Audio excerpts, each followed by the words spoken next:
ಮಾಧ್ಯಮ ನ್ಯೂಸ್ಗೆ ಸ್ವಾಗತ. ನಾನು ಸುಷ್ಮಿತಾ.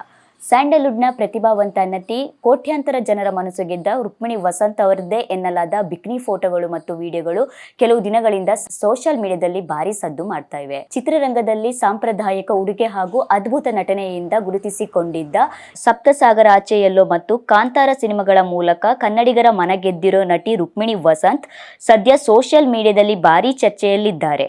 ಹೌದು, ಇಂಟರ್ನೆಟ್ನಲ್ಲಿ ಹರಿದಾಡುತ್ತಿರುವ ಆ ಬಿಕಿನಿ ಫೋಟೋಗಳು ಮತ್ತು ವಿಡಿಯೋಗಳು ಸಂಪೂರ್ಣ ನಕಲಿ.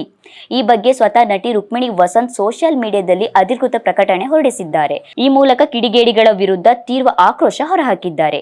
ತಂತ್ರಜ್ಞಾನದ ದುರ್ಬಳಕೆಯಿಂದ ತಮಗೆ ಆಗಿರುವ ಅನ್ಯಾಯದ ಬಗ್ಗೆ ಧ್ವನಿ ಎತ್ತಿದ್ದಾರೆ. ತಮಗೆ ಆದ ಅನ್ಯಾಯದ ವಿರುದ್ಧ ಇಷ್ಟಕ್ಕೆ ಸುಮ್ಮನಾಗದ ನಟಿ ಕಾನೂನು ಕ್ರಮ ಎಚ್ಚರಿಕೆ ನೀಡಿದ್ದಾರೆ.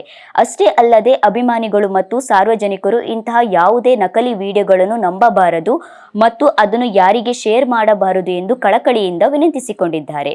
ಆರಂಭದಿಂದಲೂ ಗ್ಲಾಮರ್ಗಿಂತ ನಟನೆಗೆ ಹೆಚ್ಚು ಆದ್ಯತೆ ನೀಡಿದ್ದ ಈ ನಟಿ ಈಗ ಖಡಕ್ ಸ್ಪಷ್ಟನೆಯನ್ನು ಇಂಟರ್ನೆಟ್ನಲ್ಲಿದ್ದ ಗೊಂದಲಕ್ಕೆ ಸದ್ಯ ತೆರೆಬಿದ್ದಿದೆ.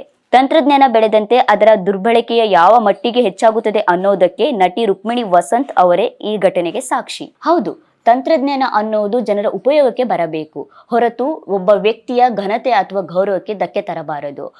ಡೀಫೇಕ್ ಎಂಬ ಕೃತಕ ಬುದ್ಧಿಮತ್ತೆಯ ಮಾಯಾಜಾಲಕ್ಕೆ ಸಾಲು ಸಾಲಾಗಿ ಸೆಲೆಬ್ರಿಟಿಗಳು ಸಿಲುಕಿದ್ದಾರೆ. ವಿಡಿಯೋ ಅಥವಾ ಫೋಟೋಗಳನ್ನು ಯಾರಿಗೂ ಶೇರ್ ಮಾಡಬೇಡಿ ಎಂದು ಕಳಕಳಿಯಿಂದ ರುಕ್ಮಿಣಿ ವಸಂತ್ ಅವರು ಕೇಳಿಕೊಂಡಿದ್ದಾರೆ. ಇದಾಗಿತ್ತು ಈ ಹೊತ್ತಿನ ವಿಶೇಷ. ಇನ್ನಷ್ಟು ಸುದ್ದಿಗಾಗಿ ನೋಡ್ತಾ ಇರಿ ಮಾಧ್ಯಮ ನ್ಯೂಸ್.